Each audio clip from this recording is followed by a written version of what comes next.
Students line form பண்ணி வாங்க. என்ன நீங்க 2 பேரும் இங்கே உட்காந்து கேக்க சாப்பிட்டுக்கிட்டு இருக்கீங்க? உங்களுக்கு எப்படி தெரியும் கேக் இருக்குன்னு?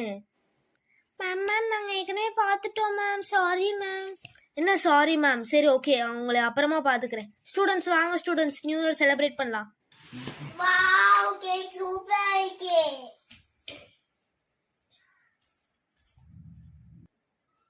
Happy new year 2025. வெல்கம் 2025. இந்தாங்க பிள்ளைங்களா, எல்லாரும் சாப்பிடுங்க. Happy new year friends. இந்த வருஷம் நீங்கள் எங்களுக்கு ரொம்ப சப்போர்ட் பண்ணியிருக்கீங்க. அதே மாதிரி 2025லேயும் சப்போர்ட் பண்ணுவீங்கன்னு நாங்கள் நம்புகிறோம். அப்புறம் உங்களுக்கு இந்த வீடியோ பிடிச்சிருந்துச்சுன்னா லைக் பண்ணுங்கள், கமெண்ட் பண்ணுங்கள், ஷேர் பண்ணுங்கள், சப்ஸ்கிரைப் பண்ணிடுங்க. பாய்.